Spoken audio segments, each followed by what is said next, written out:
Ready, set, go.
that God still wants to walk so I don't know where you're at. Maybe you're excited that school's about to be done, or maybe you're graduating, or maybe you're like, I have all these assignments to do, and I don't know how I'm going to get them done. I just encourage you to take this song as your anthem, that God is on your side in this, that God is not going to leave you through this, and that He not only says this, He promises it. So think about that as you're spending your time with Jesus.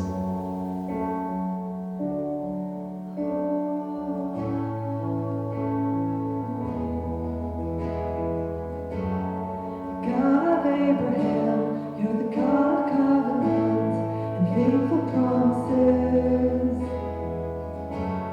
And time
our trust completely in you, God, in moments like these, where it's like we don't know whether to trust ourselves sometimes with getting an assignment done on time, or like going to do like a club activity we're going to do, whatever that may look like for you. Of anything that you're doubting, being able to fully put your trust in God is something that I still work on too. In those moments when you know that you can't rely on yourself completely to get something done and you don't know if you can do it, that's what God's there for.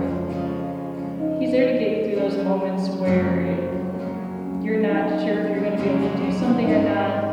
He comes in ways that you can't conceive. And so to put your trust in Him in those moments, knowing that no matter what happens, things will work out. It may not be in the way you were expecting, it may not be in the way that you even wanted, but it'll be in the way that God wanted. And that's what's important. Knowing that He's got your back through every moment. And maybe in stressful moments, He shows you another path to give you relief, or shows you someone else that needs help in a stressful time. I know today that happened to me. I was having a stressful moment, and I saw someone in need, and my first thought was on them. I forgot about all the stresses of my day and just went to that person and I felt God pulling at my heart, and it was truly incredible. So putting your faith in Him in moments like that, where it's like you're questioning if you should leave everything behind to go do something, but you feel God's pull, go towards that pull. Because it's going to give you such amazing rewards at the end of the day. So, God, I want to pray for everyone tonight watching on the live stream, anyone that is having that tough time of putting their complete trust in God, anyone that's having struggles to have trust or faith in other people or themselves, like knowing that no matter what, they can come to you. God, they can always come to you for anything and everything, no judgment, no nothing. You're always there to listen, and you're there to provide, God. Especially during these times where we've got finals coming up, we have Easter coming up, people trying to coordinate things. Just give everyone some peace this week, God. No matter, even if it's a super small way, that's a small gift of coffee from somebody, or simply maybe getting a text you didn't expect.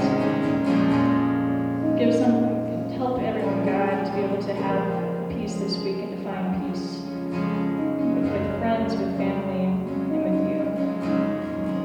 Thank you, God, for this time with all of us here together.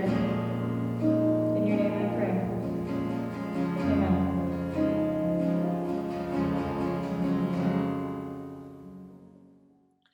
Welcome, Chi Alpha. Tonight we're finishing up this month on missions, and we've heard from missionaries from Thailand, the Pangelinas, and workplace, marketplace, just kind of ministry and being serving and loving people where you're at. And last week we heard about just from the missionary in Jordan about where God has you. And so tonight we're going to talk about what it might look like to kind of live on mission or be on mission in terms of our family.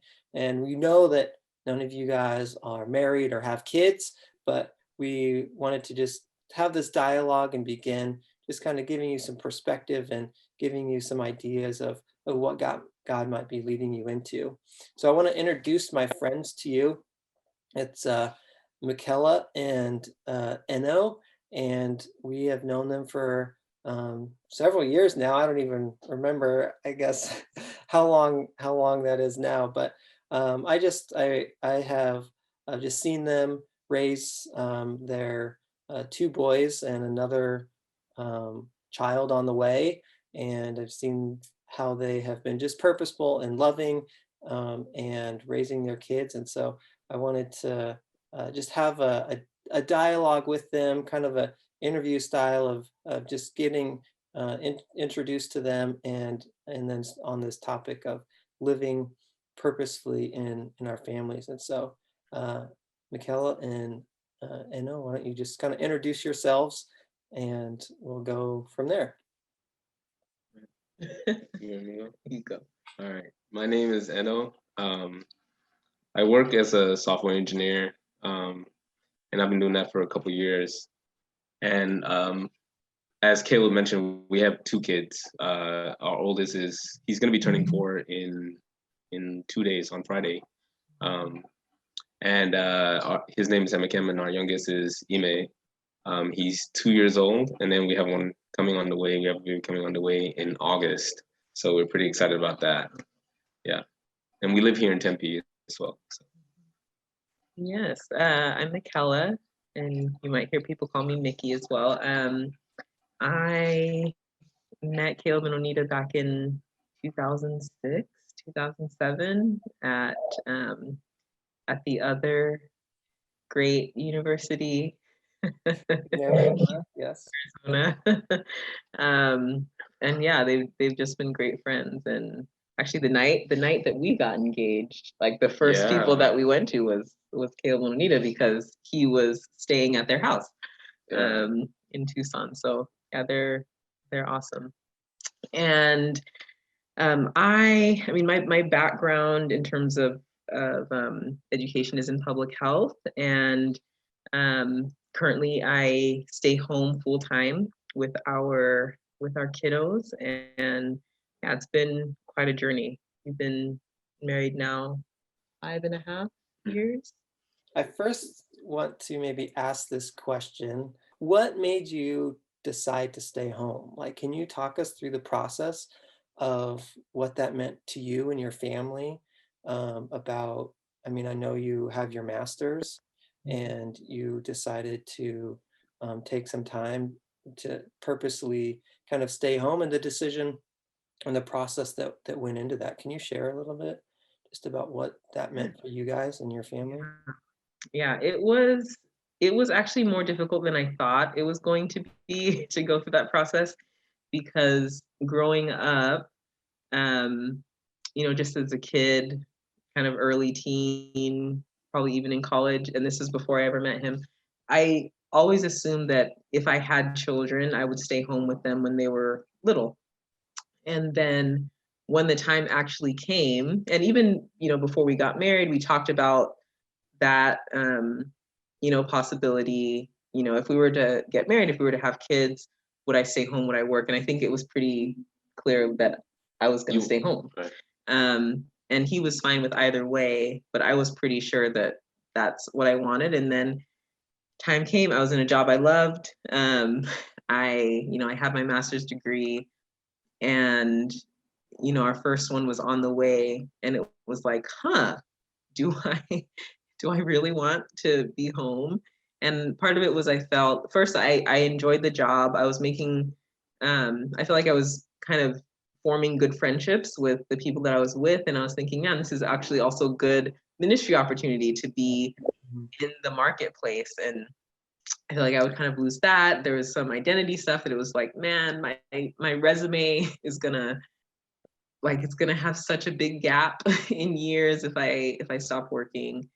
But a lot of the process was talking through a lot of those feelings, getting good counsel from other people as well, was, I think, pretty important. And then just sitting alone with God and kind of bearing my soul and really kind of just talking to him about why what were the fears that I had about staying home, because it's like I knew that was the draw, but I didn't feel like, I felt like there was something that was holding me back. So after that process, it was probably a couple months process of figuring that out. And I did actually go back to work after I took maternity leave for about 3 months.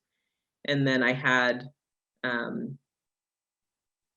was able to have family babysit until he was 9 months old. And then at that point, I was like, I'm ready. I'm done. What was it like for you? I mean, I remember just kind of talking about it a lot and really just praying. I think part of it was just trying to understand how you felt Mm. in terms, because I know it's something that we had talked about, but you know, I think, you know, when it comes to decision time, then it's, you know, maybe not as easy as we thought it was going to be. Mhm.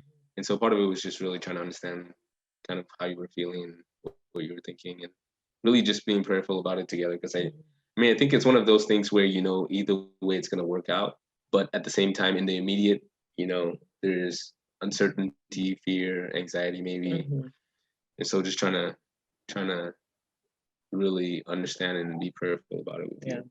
And that reminds me too of the idea of kind of prioritizing, okay, yeah, it will be fine either way, but what is it that we actually want Right. for our family? What is it that we like, what's the way that we think is actually going to be best for us to function and for us to do what it is that we feel we need to do?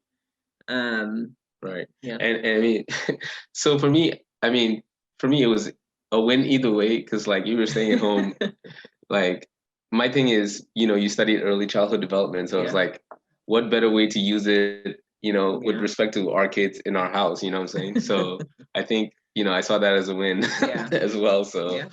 you know, So if you were to boil it down, like what did you kind of come to, or what, you know, when you were saying about um, what would be best for you and your house? I think to try and boil it down, it would really be having my attention undivided.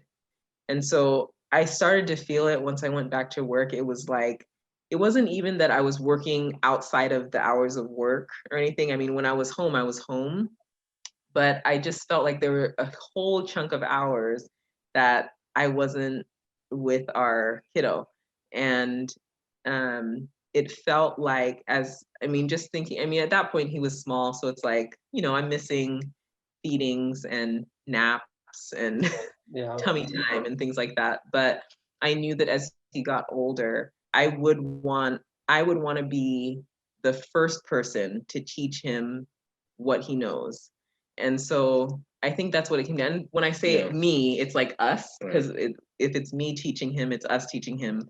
If Yeah. it's him teaching them, it's us. So I felt like we needed to be the first people to have impact in his life. And I felt like for this first little while of life, um, the best way to do that was for me to be home. and I remember we had this conversation, like, I mean, going back to like the early childhood thing, the perspective of like 0 to 5 is kind of like the critical years for a Yes. kid in terms of development. Yep. And so, you know, us being able to really be intentional about Mhm. shaping them in those first, Mhm. you know, early years in Yep. terms of, you know, just giving them, you know, oh, I mean, I don't want to say a worldview because they're so young, but like, It is. but yeah, though. just being able to shape who they are in those Mhm. early years. And so I think that was one of Yeah. the kind of deciding factors. Like, this was a good opportunity Mhm. that we had to be able to do that. Yeah. And also recognizing that at some point with kids, you start to lose your grasp on them. Like if you think of yourself now, you know, whether you're in your teens or your 20s, um, your parents don't have as much influence on you as they did when you were 3. And so I think as parents, we don't have to be afraid of that. We just have to recognize, okay, there's a stage where they only hear what we say. Then there's a stage where they start to hear what we say and what teachers say and what aunts and uncles say and what grandparents say. And so if we feel like we have something worth instilling in them, then, you know, it doesn't mean that every woman has to stay home or that if the man wants to stay home, he has to. But I think we do have to think about how are we going to do that? How are we going to impact them the most when we have the most influence over them? Because at some point we just won't. So what are some of those things that you really wanted to make a priority or be intentional about? I mean, the biggest thing would be really like instilling a knowledge and love for God. And that's an interesting one because it's like you can teach about God, you can't make them love God. One thing that we thought is really cool when our little one was growing up is if we would hug, our little boy would just be drawn. Like he would just come up, grab one of our legs and think like, this is what I'm supposed to do, you know?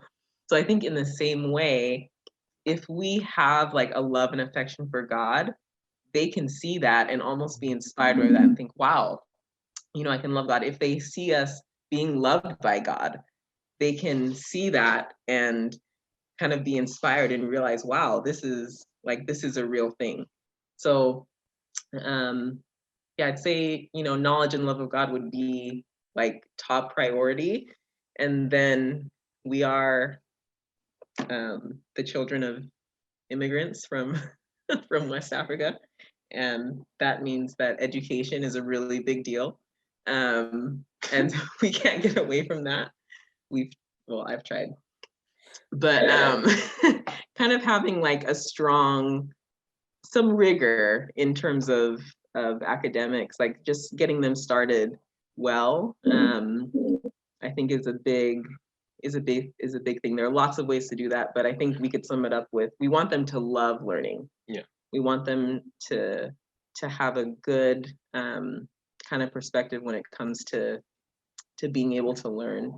Like when we dedicated the kids at church, they asked us to, you know, come up with 3 words that we want to pray over them over the course of their lives. And that was one of them, is like loving God, fearing God. The second one was contentment, right? Like praying that, and I think a lot of it was kind of shaped by our own desires. For who we would want to be. And so just seeing the world that we live in, we want to be content because there's so many things that kind of divide our attention and desires, right? So I think that was one of the things, really being able to instill, I guess, content mindset and a content heart. And then the other one was being eternally minded. So I think part of it is that a lot of kind of the narrative of the day is living just for now. But we know that, you know, there's more than now, you know, there's tomorrow and even eternity. And so really, I mean, at this point in time in their life, that's not quite something that they have a grasp of, but I think that's one of the things that we want to, you know, be able to impart to them. Yeah, and you know, at this stage that they're in, you know, we're not going to be like, be eternally minded, but but we can teach them that they can give up what they want for someone else, right? So between the two of them, I mean, there can be abundance of toys, but they both want the same toy. It's like, well, let's think about it. Can we serve each other in this way? You know, like we talked the other day about Jesus washing his disciples' feet and what that means, like how significant that was for Jesus to do that for his friends. And then we talked about, well, how can we do that for other people? So that is being eternally minded. It's not about me getting what I want right now. And so, you know, there are ways to teach all of these things, and it's having kids is kind of cool. Like you're really forced to, it's kind of cool.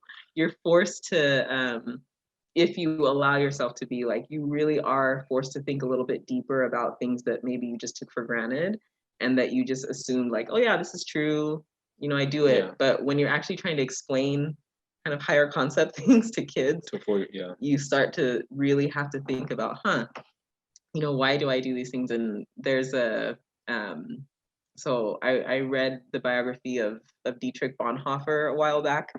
And one of the things that he was like a brilliant mind, a theologian, incredibly smart.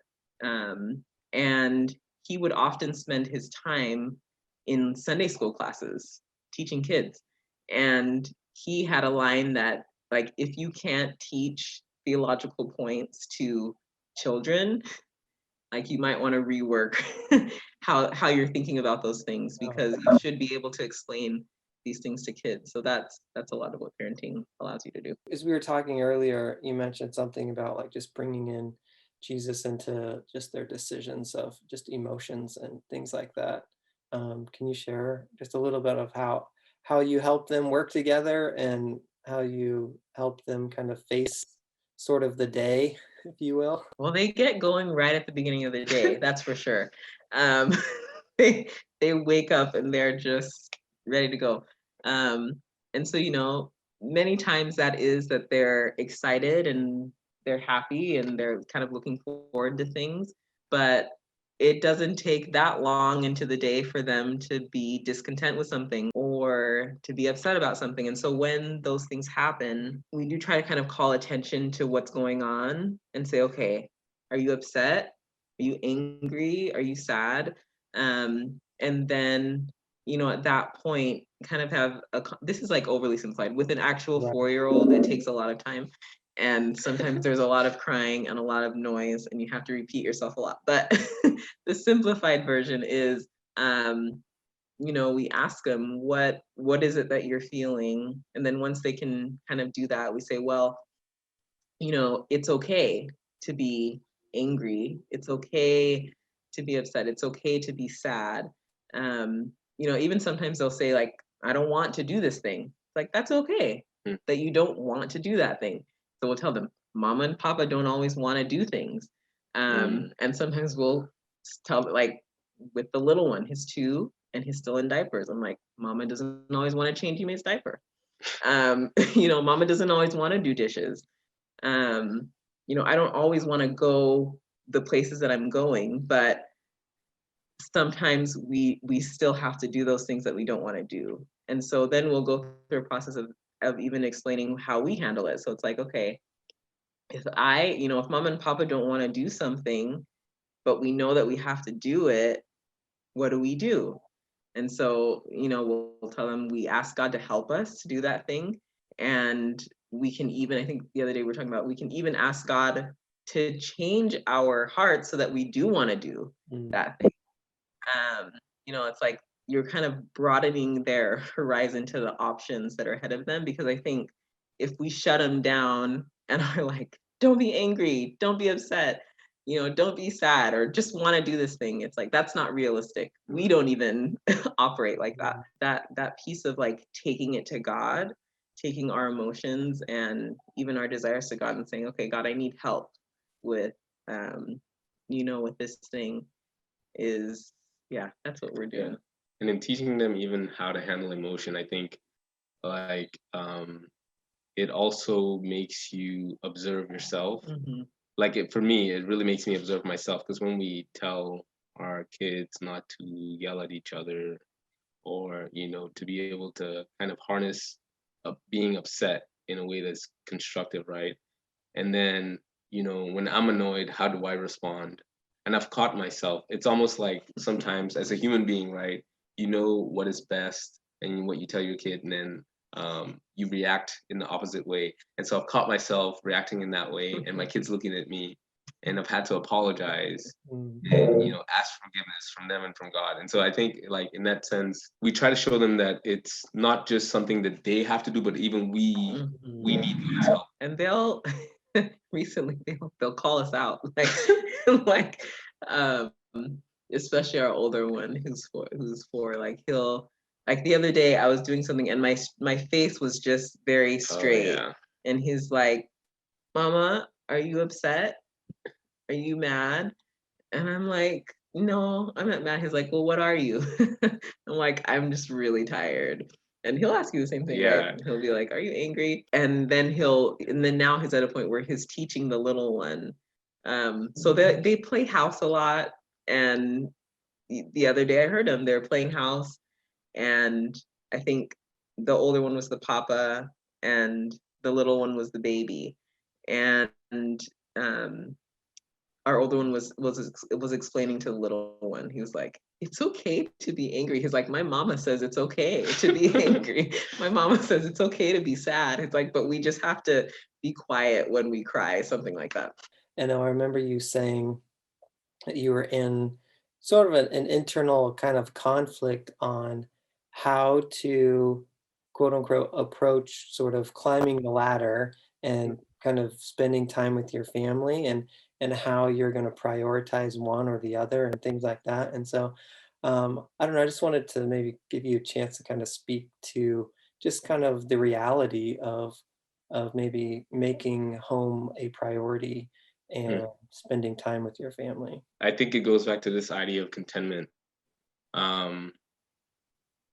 Especially in a world where, for one, working from home, like recently because of COVID, it kind of blurs the lines between work and home, and so it's easier to work more. Also, I think one thing that at least I'm prone to is, we go on LinkedIn, you see how people that you went to school with are climbing the ladder, and you're like, oh wow, what am I doing? I kind of need to prove myself. We went to the same, and so there's this kind of like feeling the need not to get left behind, or for whatever reason. I mean, there's different motivations, and so I think, that's something we talk about pretty frequently, is how to find rest and to learn to be content in things.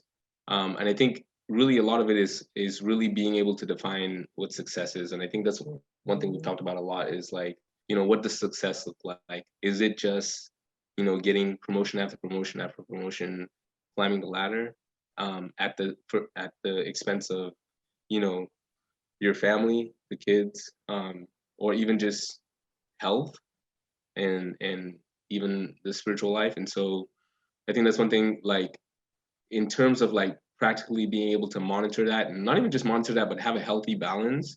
Like one thing that we've really been trying to practice is setting aside time for like rest and being intentional about like, okay, these are the times when, we're not going to work. We're not just going to worry about it. Like work is always going to be there. In fact, there's more work that could be done. Trying to be very intentional about setting those times for spending time with the family, and even just for resting. Do you guys have a kind of funny story or something about as you guys were growing up that your parents did that you hated when you were a kid, but then now you kind of get it and think that you kind of relate to what your parents were trying to say or get to? Yeah, even even on the topic of rest. So like on Sundays, we would go to church in the morning, and then in the afternoon, like after lunch, my parents would be like, okay, it's time to, we always used to do Sunday naps, especially when we were like young, like in elementary school. They'd be like, okay, it's time to just rest for the afternoon. So they'd be like, everyone, like basically we didn't have to take a nap, but everything had to be quiet. And honestly, I didn't understand why. It was boring. You know what I mean? It's like, I'm not tired. I don't need to sleep. And but it was one of those things that me and my brother would always end up running into the backyard and playing soccer while my parents were sleeping, and we were just like, oh, this is lame. But now I definitely get the value of it, and I think it's something that we even yearn for, and something that we're trying to practice, is being able to set aside that time for quiet, right? Not just for physical rest, but also spiritual and mental rest as well.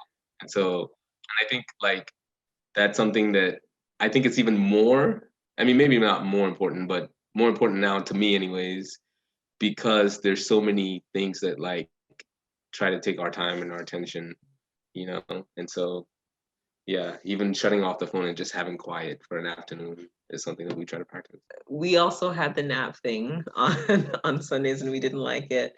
One thing was like prioritizing just the things of God, and like practically what that came down to is if we had homework on a Sunday or on a Wednesday night that we like a night that we like that was a church night and it wasn't done, like my mom did not allow us to stay home to do that. It was like, get it done, and if you don't get it done, you go to church and you do your thing, and then when you come home, you can finish it, and you ask God to help you to finish it. And I'm sure she was also hoping that we would learn a lesson and actually finish our stuff in time.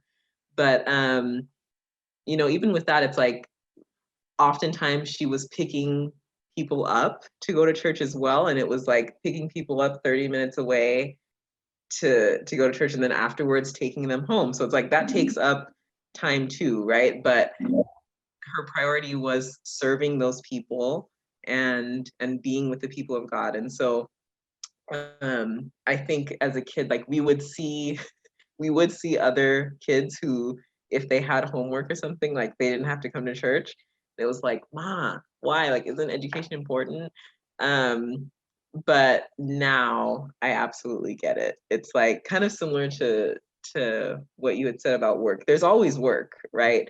So, I mean, if we like put aside our priorities because we need to get certain things done, it's like, well, there's always going to be something.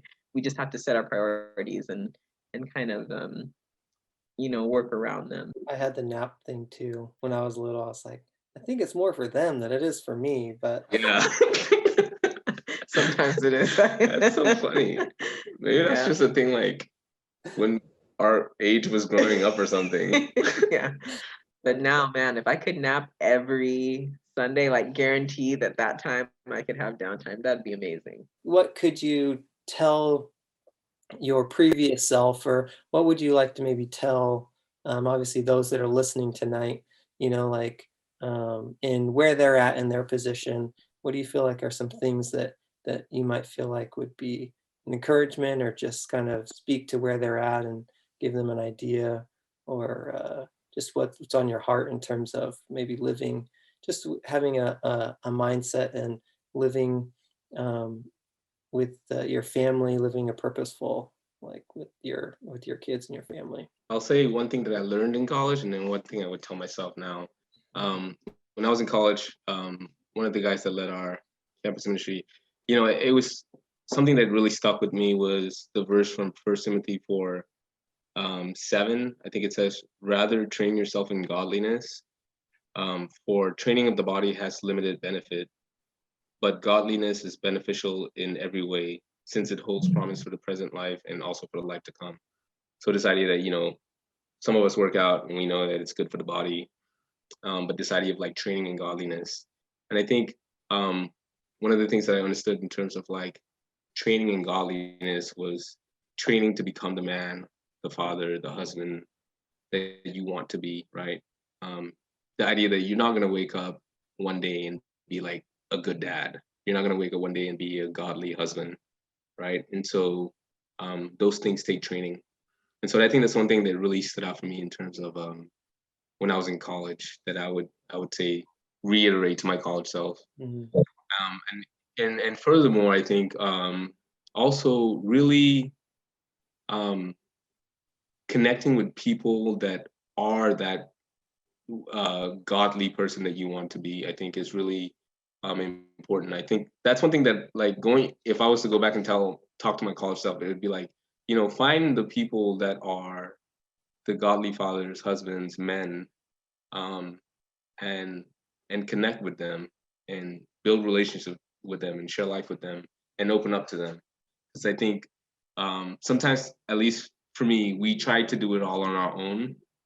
And in retrospect, there's so many people that have been there and are willing to walk with you that you would benefit from. And so that's what I would tell myself, is connect with those people. That's good. Mine is actually pretty similar to that, except I'm not trying to seek the godly guys so that I can be like them. I'm trying to seek godly women. But so here's what I'll say is that from my 20s, like teens and 20s, I do think that I had some good models that I kind of looked up to, I had people who were a decade ahead of me. I had people who were 2 decades ahead. I had people who were 3, 4 decades ahead of me. Who, it's not like I had like 10 of them, but I had enough. Like I had a handful of people who I could see in different stages and say, wow, that's kind of what I think I'm going for. And not just as an idea in my head, but like what I saw in scripture, it was like they're lining up to that, to what it means to be a faithful follower of Jesus in the stage of life that they were in. And so that was really, really helpful. And so, I mean, I would tell myself back then, like, don't think that you can just create your own idea of what's going to be good, but like really look to scripture and look at the lives of other people to frame a picture of what it looks like in different stages to be faithful to Jesus. And then lastly, I would say when it comes to getting married and having children, choose wisely. Like choose and choose a spouse who you're on the same page with. Someone who you can kind of have a picture of, okay, this is kind of the direction that we're going in. And again, not just because we have good ideas, but something that's actually based on the truth of scripture. And I think, in order to do that, having really good people around you is really helpful in making those kind of decisions. So I was thinking about just kind of ending with this idea when you had mentioned something just like what is success, redefining what success is. And so if you would maybe just quickly kind of summarize or define what success is for you guys in terms of being intentional with your family or having a ministry mindset for your family. One thing that I think about is when Jesus talks about your kingdom come, your will be done on heaven as it is on earth. I mean, on earth as it is in heaven. And this idea of like, I think that's one thing that we've talked about, even when it comes to like my career, is thinking like, or just me as a person, is like, what does success look like? It's not just, getting the job that I want, but living a life that kind of is holistic in the sense of like spiritually, physically, even relationally, right? And so even with the sense of family, I think is success in every way, right? We're spiritual, physical, relational beings. And so part of success is not just teaching our kids how to live in the world, but also allowing them to be able to join us in that and be a part of it, right? Like whatever it means to be missional or like to be in ministry, our kids are going to be a part of that. They're not just going to see us doing it, but they're going to be doing it with us. And so that's going to be in the way we live in the house, but it's also going to be in the way that we serve other people or and everything like that. And they're just going to be a part of that. And I think allowing them to kind of see that and also be a part of it, I think is success. Kind of what you were saying about, if they can be inspired by the way we love God. Man, I'm like, I have all these different kind of things flashing through my head of like just markers for myself of what success is. And the thing that keeps coming up is the thing I'll mention, but it's like really the Sermon on the Mount. It's something that we come back to often because it's very rich, and in terms of shaping a life,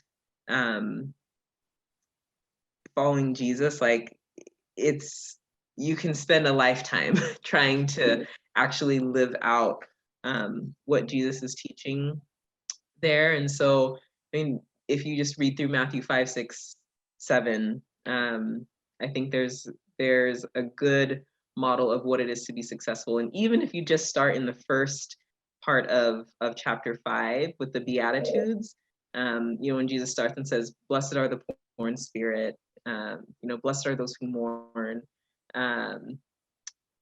Like that's a successful life if we can look in those different areas that he mentioned. If we can look in, in our careers, in our family life, in marriages, in relationships with our parents and with our siblings, and kind of say like, are we actually living these things out? Like, is this our heart and our attitude? Then I think that's a really good measure of success.